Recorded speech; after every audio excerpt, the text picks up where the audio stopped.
मंत्री श्री राजनाथ सिंह जी ने जो बॉर्डर एरिया के साथ डिस्ट्रिक्ट पड़ते हैं, स्टेट पड़ते हैं, उसमें सड़कों के और इसके अतिरिक्त पुलों के कुछ एक प्रोजेक्ट्स जो है वो 27 प्रोजेक्ट जो है उसमें उनने इनॉग्रेट किए हैं और उनमें से 27 में से हिमाचल प्रदेश के 5 प्रोजेक्ट है उसमें है। और मुझे इस बात की खुशी है कि लगभग वो 24 करोड़ की लागत के लगभग वो सारे पुल बन करके तैयार हुए हैं और उन पुलों से वहाँ बॉर्डर एरिया में जो सेना के जवानों को आने जाने की जो कठिनाई होती थी वो भी दूर होगी और उसके साथ साथ में वहाँ पर जो स्थानीय लोग हैं वो भी उस पर निश्चित रूप से लाभान्वित होंगे। और उस दृष्टि से आज हमने इस बात को के लिए भी किया है कि अगले साल 2022 में 12 और प्रोजेक्ट हैं, 12 टोटल और प्रोजेक्ट हैं ब्रिजेस के, तो उनको भी हमने एक्सपेडाइट करने के लिए कहा है और उसमें कहा है कि हमने कोशिश करें कि जून जुलाई तक वो प्रोजेक्ट भी 12 प्रोजेक्ट जो बन करके तैयार हों, क्योंकि वर्किंग सीजन वहाँ पर कम है। अप्रैल के बाद ही काम शुरू हो पाता है क्योंकि सब बहुत ऊंचाई के इलाके में है वो, तो इसलिए जुलाई अगस्त के महीने में संभवतः वो भी तैयार हो जाएंगे। सर, कल मंडी में जो रैली हुई थी काफ़ी ऐतिहासिक वो रैली थी। आपको ऊर्जावान मुख्यमंत्री की भी बात कही है पीएम ने, तो सर उसके बाद जो आपके कई मंत्री की जो परफॉर्मेंस है उस परफॉर्मेंस पर सवाल उठे हैं, तो आगे एक नए साल में किस तरह से उस पर प्लानिंग आपकी है?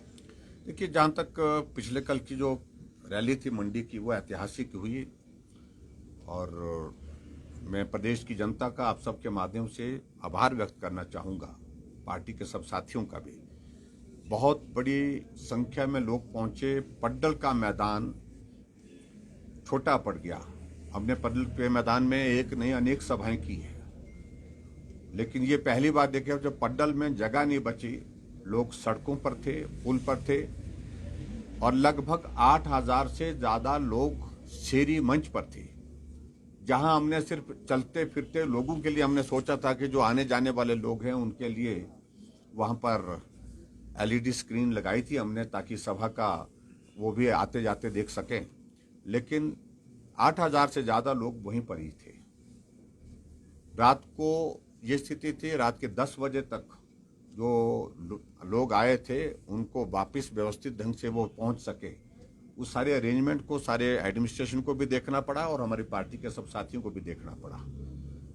प्रधानमंत्री जी ने अपने संबोधन में बातें बड़ी स्पष्ट की हैं। मैं हिमाचल प्रदेश के लिए उनका हमेशा जो एक प्यार रहता है, एक स्नेह रहता है और हिमाचल के लिए सहयोग की दृष्टि से उनने सारी बातें जो जिस रूप में कही हैं, लगभग 11,500 करोड़ रुपए के उद्घाटन और शिलान्यास एक दिन में एक स्थान पर हुए और ये हिमाचल प्रदेश के इतिहास में पहली बार इस प्रकार से हुआ। और दूसरे, हिमाचल प्रदेश के सरकार के जो प्रोजेक्ट्स, जो हमारे जो विकास कार्य जो चल रहे हैं, कोविड के बावजूद भी प्रधानमंत्री जी ने कहा कि विकास को रुकने नहीं दिया, थमने नहीं दिया। इसके लिए प्रदेश सरकार को भी बधाई दी है। वैक्सीन के अभियान में भी हिमाचल प्रदेश में बहुत बेहतर ढंग से काम किया है, उसके लिए भी प्रधानमंत्री जी ने जहां हिमाचल वासियों को भी बधाई दी है, कोरोना वॉरियर्स हमारे जितने भी हैं, हेल्थ केयर वर्कर्स हैं, फ्रंट लाइन वर्कर्स हैं, उनको भी साधुवाद दिया है। तो स्वाभाविक रूप से एक लंबे अरसे के पश्चात प्रधानमंत्री जी का आना हुआ और आने के साथ साथ में 11,500 करोड़ रुपए के फाउंडेशन स्टोन और लगभग 28,000 करोड़ रुपए के हमारी ग्राउंड ब्रेकिंग जो प्राइवेट सेक्टर की इन्वेस्टमेंट की जो हुई है, मैं आदरणीय प्रधानमंत्री जी का सभी प्रदेशवासियों की ओर से हृदय से आभार व्यक्त करता हूं। सभी लोगों का भी आभार व्यक्त करता हूं और उन लोगों से भी क्षमा चाहूंगा जिन लोगों ने सुबह चल करके, रात को चल करके सभा स्थल पर पहुंचने की कोशिश की, लेकिन उसके बावजूद भी वहां पर पहुंच नहीं पाए क्योंकि जगह वहां पर उपलब्ध नहीं थी, भीड़ इतनी ज्यादा थी, उनको असुविधा हुई, उसके लिए मैं क्षमा भी चाहूंगा। का आरोप है कि पुरानी शराब को नई बोतल में परोसा गया, कुछ भी नया नहीं, कुछ राज्य को नहीं मिला, राज्य कर्ज के तले दबा है। आपकी कांग्रेस का कहना कुछ तो होगा है, उनकी विचारों की परेशानी है, बोले क्या। 30 सालों से रेणुका जी का ये डैम का ये प्रोजेक्ट चला हुआ था, जो लगभग 7,000 करोड़ के करीब है एक प्रोजेक्ट। क्या करते रहे आखिरकार? सरकार में वो रहे, सत्ता में रहे, सिर्फ सत्ता में क्या करते रहे, ये प्रश्न लोग पूछना चाहते हैं। और आखिरकार ये दौर अभी सारी क्लियरेंसीज, सारी फॉर्मेलिटीज उसकी पूरी करके हमारी सरकार ने उसको पूरा किया, तो उसको उपलब्धि नहीं गिनते क्या? उस बात को उनको समझना चाहिए। जो नहीं कर पाए वो उनकी नालायकी थी।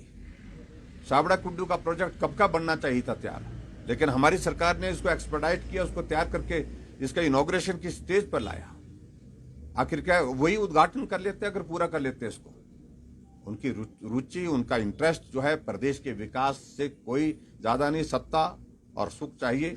ये कांग्रेस पार्टी को हमेशा जीवन भर जो है एक सपना रहता उनका, और वो सपना उनका टूटा है। और ऐसे में बहुत परेशानी के दौर में से वो गुजर रहे हैं, और वही वजह है जिसके कारण वो इस तरह की बातें कह रहे हैं। और हिमाचल प्रदेश क्या प्लान कर रहा है सर के जो कम उम्र के बच्चे हैं उनके लिए डोजेज, और जो दूसरे लोग हैं जिनको बूस्टर डोज लगने हैं, क्या प्लान है? स्कूलों में किस तरह से व्यवस्था रहेगी और गवर्नमेंट इसको कैसे? देखिए, जहां तक ओमिक्रॉन की बात कह रहे हैं आप, अभी तक हिमाचल प्रदेश में एक मामले की पुष्टि हुई है, और वो मामला जब मालूम पड़ा तो जब उसके बारे में हमने जानकारी हासिल की तो वो रिकवर भी हो चुके हैं, और उसके जो कॉन्टैक्ट ट्रेसिंग वो भी कर ली गई है। वो भी जो है वो कोविड पॉजिटिव कोई नहीं है, नेगेटिव है सारे वो।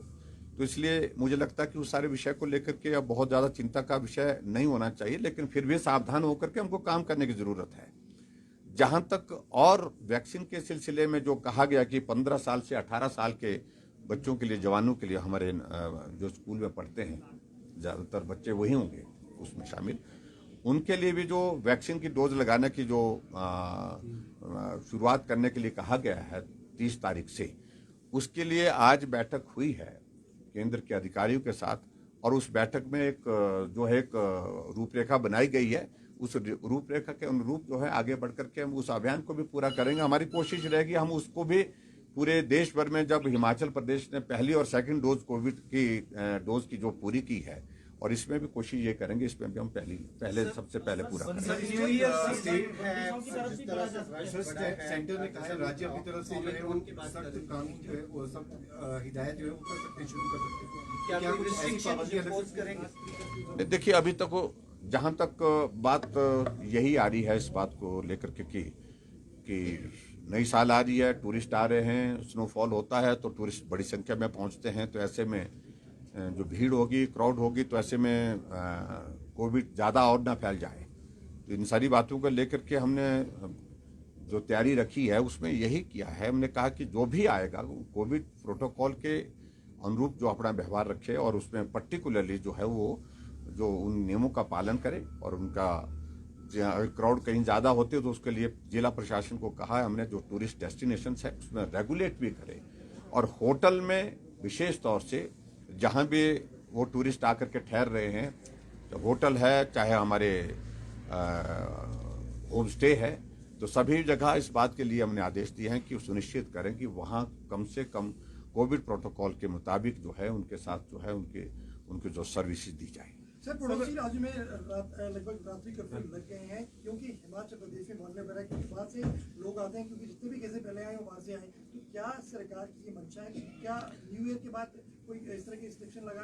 तो सारी चीज़ों की संभावना है। अभी आज 1-2 दिन में हम देखेंगे कि केसेस के मामले कितने बढ़ते हैं, लेकिन बात ये होती है जब हम रात को कर्फ्यू लगाते हैं तो हमको पूछा जाता है कि भाई ये कोरोना रात को ही चलता है।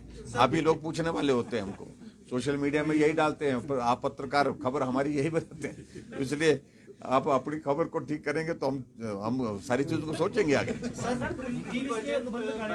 दिल्ली जाएंगे, क्या उम्मीद है राज्य?